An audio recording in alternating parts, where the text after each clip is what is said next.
भारतीय संविधान में संशोधन का हक आपको है, क्योंकि ये आप ही ने बनाया, हमने बनाया, हमें हक है।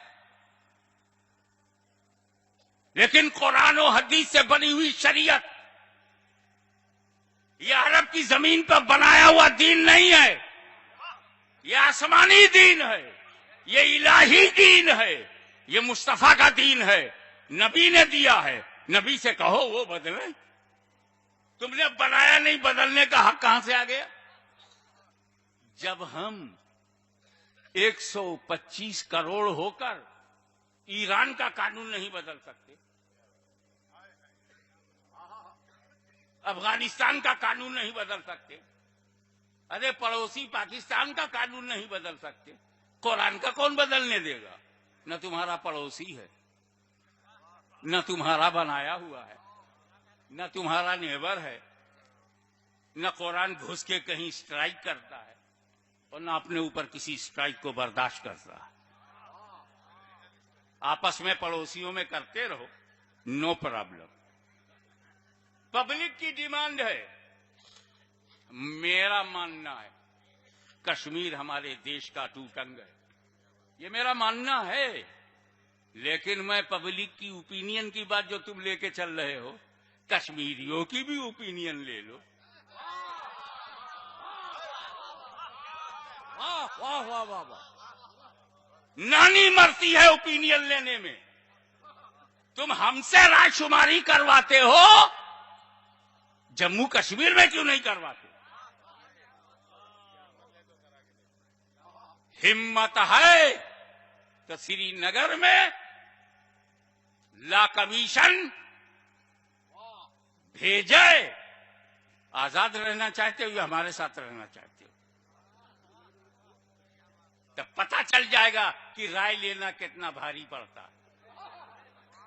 जब हमने मान लिया कश्मीर हमारा है तो कोई रायशुमारी नहीं होगी। ऐसे ही शरीयत हमारी है, इससे कोई रायशुमारी नहीं होगी। नारे तकबीर, नारे रिसालत, गाज़ी-ए मिल्लत उर्से मखदूम अशरफ, तहफ़्फ़ुज़-ए शरीयत। भारतीय संविधान ने हमको जो धार्मिक स्वतंत्रता दी है, हर आदमी अपने विचारों में, अपने धर्म में, धर्म के पालन में स्वतंत्र है, आजाद है। मजहबी आजादी दी गई कि तुम, इसीलिए तो जब किसी औरत ने सती हुई हम चुप रहे, क्योंकि उसके धर्म का एक हिस्सा है। पति मर जाए, औरत सती हो जाए, ये हिंदू धर्म का एक हिस्सा है। और जब धर्म में है तो चाहे जितनी बेवकूफी हो, सती हो जाना चाहे जितना भी अहमकाना कदम हो, हम नहीं बोले, क्योंकि हम किसी के धर्म में टांग नहीं लगाते, हम सिर्फ अपने धर्म पर अमल करते हैं। और एक औरत सती हो गई, कानून के विरुद्ध हुई, भारतीय कानून के खिलाफ हुई। ऐसा करने वालों को, उनके नाम का मंदिर बनाने वालों को आपने कौन सी सजा दी? आप मुसलमानों की कुरीतियां, कमजोरियां, खराबियां, आपको काहे को दर्द हो रहा है? आप आरएसएस की खराबियों का मुताला करें।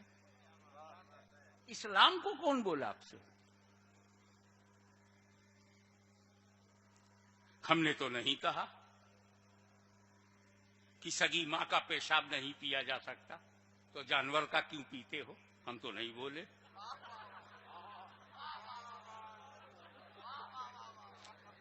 जिस मां के पेट से हमने जन्म लिया उसका मूत्र तो हम पीते नहीं। 2 टांग वाली अम्मा का हम पीते नहीं, और 4 टांग वाली अम्मा का हम क्यों पिए? तुम पीते हो, हम कुछ बोले नहीं।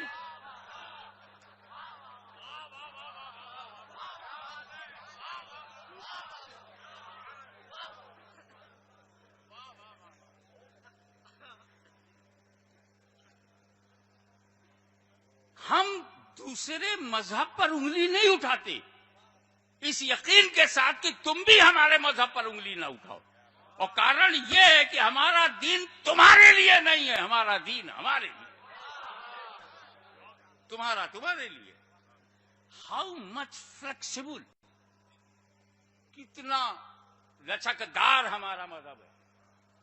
तुमको भी जीने का हक देता है और जीने की बात करता है। तुम अपने मजहब पे कायम रहो, हम अपने मजहब पे कायम रहें। तुम सनातन पसंद करते हो, सनातन हो जाओ। तुम आर्या समाज पसंद करते हो, आर्या हो जाओ। सिख पसंद करते हो, सिख हो जाओ। अपने को कोई प्रॉब्लम नहीं, जो चाहो खाओ।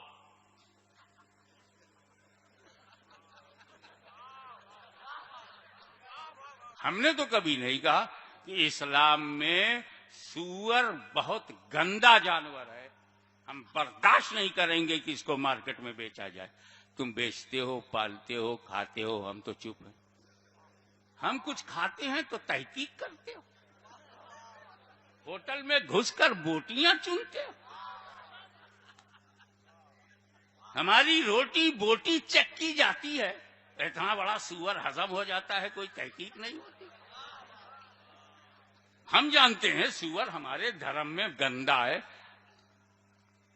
है, कोई खाए खाए, हम टांग नहीं लड़ाते। कोर्ट के अंदर गवाह जिंदा होना चाहिए, मुर्दों की गवाही नहीं है, बेजान की गवाही नहीं होती। इसीलिए पेड़ पौधे गवाह नहीं बनते। पानी है, हवा है, आग है, कोर्ट में आदमी चाहिए, जिंदा हो, मौजूद हो, आंख से देखा हो और बोल सकता हो या लिख सकता हो। पूरी दुनिया का सिस्टम है कि गवाह का जिंदा होना जरूरी है, तब कोर्ट फैसला सुनाएगी। लेकिन तुम अपना विवाह 7 फेरा अग्नि को साक्षी बना के करते हो। क्या आग साक्षी बनेगी? क्या आग गवाही देगी? फिर भी हमने कभी नहीं कहा कि इसको बदल दो और सच्चे गवाहों को लाया करो। तुम्हारी आस्था से जुड़ा हुआ जो मसला है तो हमने तुम पे छोड़ा, तो हमारी आस्था से जुड़ा हुआ जो मसला है वो हम पे छोड़ो।